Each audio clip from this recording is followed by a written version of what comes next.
Welcome to the WRAL Daily Download. I'm Megan Glova. After extensive Five on Your Side coverage about cancer-causing chemicals being found inside Poe Hall at NC State, we now know more buildings tested positive for PCBs. Joining us now to talk about these findings is Five on Your Side producer Pritchard. Thanks for being here. Thank you. So we now know at least 22 buildings on campus have tested positive for PCBs in the last 7 years. Let's start with maybe where and when you came across this information. Yeah, so when Poe Hall closed down, we filed a lot of records requests and asked a lot of questions of NC State. One of them was, have you guys found PCBs anywhere else on campus? And we weren't really getting an answer to that. So we filed a records request asking for the results of PCB testing on campus since the beginning of 2017. And this is one of the results that came back, was some records that involved a company called Matrix, which has been doing PCB testing for NC State for years. We got just under 1,000 records, so it took us a little time to go through them to kind of figure out everything. And we're talking everything from emails between the company and the university to actual test results, and also some construction remodeling plans and things that were sent to contractors about how they had to handle PCBs, all kinds of stuff like that. And does the 22 buildings include Poe Hall? It does, yes. Okay. And what are some of those other buildings? Are they dorms, classrooms, or a mix of buildings throughout the campus? It's kind of all over the spectrum, right? So we had Gold Hall, which had some levels above EPA standards, which require remediation. PCBs were found inside that building, and presumably they were removed during a project to update some of the doors and caulking around door frames inside the building. Same with Turlington. They had levels below EPA standards, but that also presumably was removed when that renovation project happened. There were several dorms that had them on the exterior. Metcalf and Caldwell, I believe, were two. And then, D.H. Hill, it was on the outside of that building. There were a couple in the Greek Village that had it on the outside. So really kind of all over kind of the main campus and a couple in the Greek Village. But kind of to our understanding, we don't want people to panic here, right? Because it appears that all of these were connected to construction projects or demolition projects. So, in this, we were seeing NC State putting forward details about how contractors are going to have to remediate this, steps to dispose of it, contain it properly, and handle it. So, it appears that they took steps, safety precautions when these things were found. Yeah, and it's interesting. I mean, obviously there are many more buildings than some of the ones I'm talking about, but I lived in Greek Village when I went to NC State. I graduated in 2018, and a lot of those buildings have been torn down and built back up. I'm not sure if that's the case for many of these on the list, but it's interesting that it's just so hit or miss. And to your point, some of those, Greek Village, I seem to remember, kind of got the list here in front of me, but I believe it was around 2018 that they tested some of those exterior. If this stuff is in building material, it's old, right? So new construction, you're not going to have to worry about that. This is caulking in windows, around doors. It may be weather stripping that's on the outside of a building. That's typically where PCBs are going to be found, inside old light fixtures.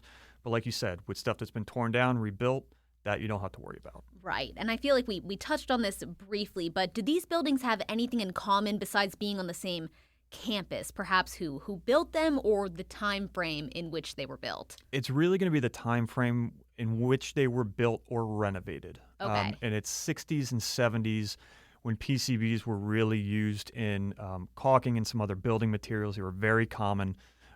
So, they're all over the place. It's just dependent on, what the levels are, where they are, and how long have they been kind of degrading, and are they kind of in the atmosphere, and have they, been able to connect themselves to dust and kind of float around and stuff like that. That's kind of when you need to worry about it. So there's some different factors depending, that kind of establish your concern level and what that should be. Right. And Poe Hall specifically, more than 200 people have reported to Five on Your Side that they developed cancer after working or studying in Poe Hall. Do we know yet if any of them were in any of these other buildings? Is there a connection there, or is it too soon to tell? At this point, it would be too soon to tell. I don't have that list in front of me or any connection between other buildings. Really, the people that we've been communicating with were specifically in Poe Hall, and This records request took about 6 months to come back. We've been looking through it, but also haven't been able to make some of those connections and cross-checking where people spent time, Poe and also some of these other locations. So at this point, we don't know. More on this when we come back.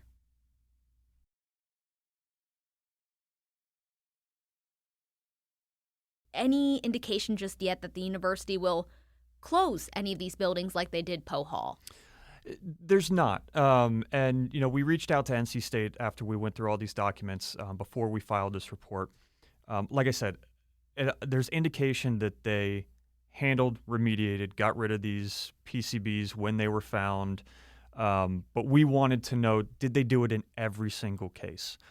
Every time they found it, every time there was a positive test, inside or outside, did they remove the PCBs, mitigate them properly? They called that question misleading. They said that there are varying levels depending on the situation. There are various responses. They would not address each building and test result of PCBs individually. They said that we needed to file a records request for that. So again, that is something that we can do, but that does take time. So there's no indication that there's any intention to close any buildings, but there's also not any indication that anybody's in any kind of particular danger at this point. We want to make that really clear that while these have been found, there have been efforts to get rid of them. I guess what next steps is NC State taking? Are they taking any with the buildings on this list, or is Poe Hall still kind of the priority right now? So Poe Hall's definitely highest on the list, I would say. I'm at this point unclear as to whether there is any in-progress remediation of PCBs. That is something that we were, hoping to have answered by the university, but because they're not giving any details without us filing a records request at this point, we just don't know. But we are monitoring Poe and the situation there. The university has come forward with a plan to essentially strip Poe Hall of pretty much everything except the skeleton of the building and rebuild it from there. And they say that will remove any kind of PCB contaminated material. That is their plan at the moment. So, we are monitoring that, but have not heard many other updates on, the situation of the building recently. And kind of just diving back into when you all did finally receive these records, what exactly were you looking for? What was that long process like for Five on Your Side? Yeah, so it was interesting because you don't know exactly what you're going to get back when you do a records request. But we got some context about how NC State has looked for PCBs, what they've kind of known about them over the years, kind of leading up to what happened with Poe Hall. Some of the standards that they've used when they hire contractors, when they interact with this testing company Matrix. And how they just kind of go about doing their work. And then also you get, a few photos of what they were looking at, some of these really in-depth reports showing, PCB testing results and things like that. So, kind of helps us get an understand of what, they've been dealing with over the years and, where their knowledge level is on PCBs and things like that, kind of going into the Poe Hall situation. So it was an interesting read, but hopefully our report kind of boiled down to the really hard points that people want to know about, and that is where else have these been found and kind of how they've been handled. And in your story that will have already aired by the time this podcast airs, who are some of the folks that you talked to? Any additional insight that you gained from that story? So we spoke to Dr. Robert Herrick, who is a retired professor with Harvard, and he has done research on PCBs for close to 50 years between in the field and then also academics. He said he really wasn't surprised that there were this many buildings that did have at least some trace of PCBs, whether it be inside or outside, just because the building material was so common. He did say that any responsible building owner who has a building from the 60s or 70s can very easily work with a company like Matrix or a professional consulting company to do really baseline testing of caulk or other suspicious material. It's not extremely expensive. If you do find something, then the cost starts going up. You want to do air testing and then possible remediation. But to go and find and just know that you don't have a problem in a building where there could be one is, gives you a little bit of peace of mind, something for building owners, I guess, to think about. It's not an extremely expensive thing just to do an initial test and find out. Any insight into what will come next from 5 on Your Side's Poe Hall coverage?